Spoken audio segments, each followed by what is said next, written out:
The free market and the convenience of online shopping are two things that Rolex, like every other luxury watch company, fears. What's even worse is the fact that luxury watchmakers consistently underestimate the demand and thus the price for their models. And this is true despite the fact that most people are familiar with supply and demand in economics. In addition, they periodically make models scarce on purpose to boost their status. Always keep in mind that exclusivity only applies if the products are difficult to find.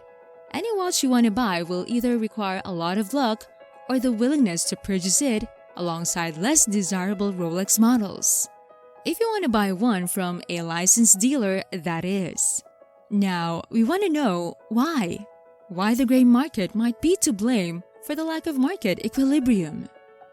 It is a problem for authorized dealers when watch manufacturers get supply and demand wrong. Distributors must pay for the timepieces before they can buy them. Because of this, getting rid of unwanted, out-of-date, or unfashionable watches might be challenging. For instance, selling the datejust 36mm watch with a pink diamond dial would be difficult because most women would find it too big and most men would find it too feminine. What is the remedy? Typically, they would try to sell these watches to a dealer on the gray market, who purchases them in bulk along with more well-known models.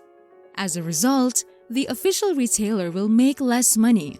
But in light of urgent cash flow and inventory issues, complying with Rolex's excessive requirements for selling watches might be counterproductive. Is it starting to make more sense at this point? Many authorized dealers eventually sell some of their inventory to unauthorized dealers in order to make ends meet because they can move more of the watches that the brands intended for them to sell. Contrarily, bulk buyers in any market always get better deals and a wider range of options, which is why black market vendors frequently get the first crack at the most popular watches. Due to the absence of contractual obligations, pricing can be determined by supply and demand rather than by a predetermined schedule. They are also allowed to sell watches on online marketplaces, but not through authorized dealers.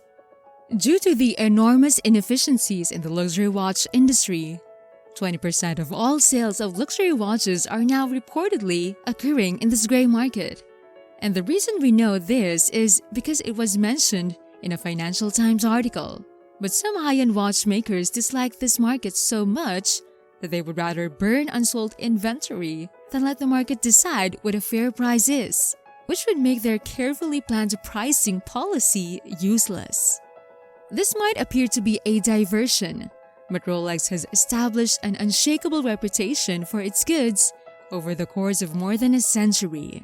They now rely on a legacy built by successful exploration in the past. The perpetrators have anecdotes to support their claims. On the accomplishments of the brand, books have been released. Their creation of timepieces and their function, Rolex is now firmly established as a luxury product, though one that benefits from the legacy of years of tough tool watches and the adventures they facilitated. Due to this distinctive appearance, a trademark with many different meanings has developed. There is a great deal of conjecture regarding the effects and parts Rolex plays in the thriving gray market as a result of the company's embrace of its contemporary image. However, there is a distinct difference between Rolex buyers who prefer to buy brand new timepieces from authorized retailers and those who prefer to collect vintage models.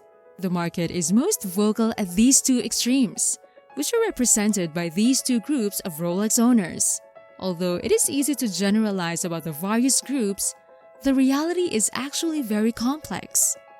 Since Rolex decided not to go down the route of reissues and throwback designs, their current product lineup is undeniably modern. But the old-school collectors leave veiled cues that help close the gap between the two groups. It is essential to their reputation to keep both traditional collectors and cutting-edge viewers interested. Now, before we get deeper, please give a thumbs up if you're enjoying this video so far, and stay tuned until the very end to find out more truth related to Rolex and the gray market. Of course, another industry that has benefited from this fame is the underground market. As many of you know, the gray market's existence has been a pain in the neck for brands.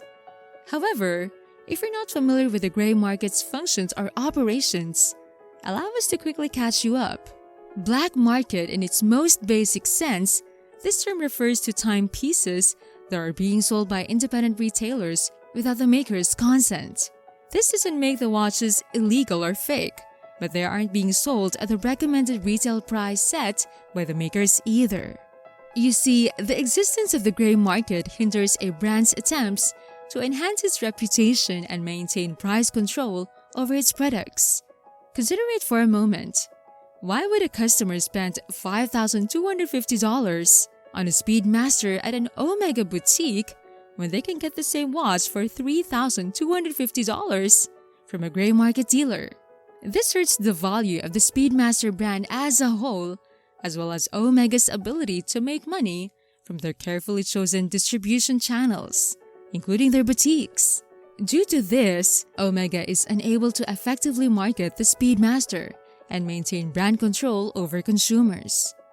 In order to further our discussion of supply and demand, let's consider how Rolex is impacted by this. Rolex is known for hoarding its most popular models, in contrast to Omega's liberal distribution policies. Their motivation isn't clear, but the market impact is not certain.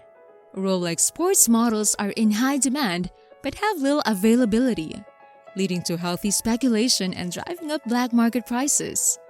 As a result, it's becoming increasingly difficult for regular consumers and Rolex watch fans to acquire their desired timepieces at retail.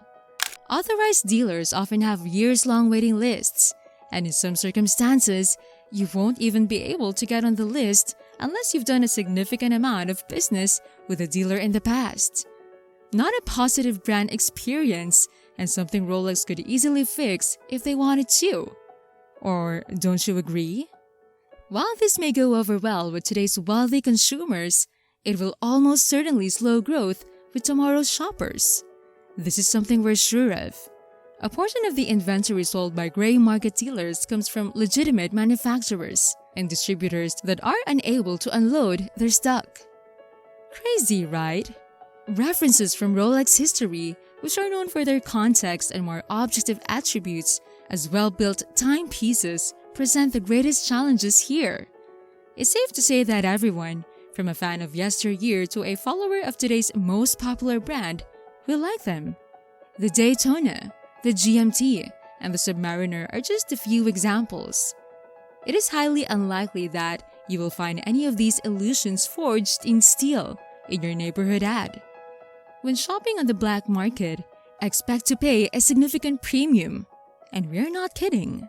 Gray market transactions are very different from those that take place on a pre-owned peer-to-peer marketplace.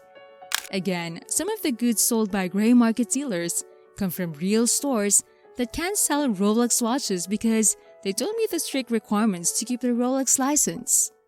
Rolex ads are prohibited from engaging in internet sales and must instead encourage customers to make purchases in store. Also, shops have to take on a stock that sells far more slowly if they want access to the most coveted references. The consumer gains nothing from this equation, which is why the gray market has gladly stepped in to meet demand in a far more progressive manner. Now, you may be wondering, what strategies does Rolex put in place to better serve potential customers who don't already work with local authorized dealers? Again, this is pure conjecture, but there does appear to be a sweet spot where supply and demand may be realistically met. Increasing production by even a small amount would hurt the black market and provide more brand loyalists access to the timepieces they want at affordable costs. This may seem like stating the obvious, and in a sense, it is. But it serves to draw attention to the real problem at hand, an antiquated distribution strategy that is dependent on brick-and-mortar stores alone, which in turn rely on salespeople who aren't very adept at attracting new customers. Although it's unrealistic to expect Rolex to immediately adopt a direct-to-consumer model. By the way, they only added pricing information to their website recently. They can hit the gray market where it hurts by releasing a more appropriate amount of supply into the market, cracking down harder on ads, dumping products, and getting more involved with their customers. And that's it for today. Thanks for watching. I'm Megan. Please subscribe to our channel for more timepieces content, and like and share this video. Now, if you want to buy a new or pre-owned Rolex watch, we made a video about the top 6 best Rolex watches to buy in 2023. So click and watch the next video here.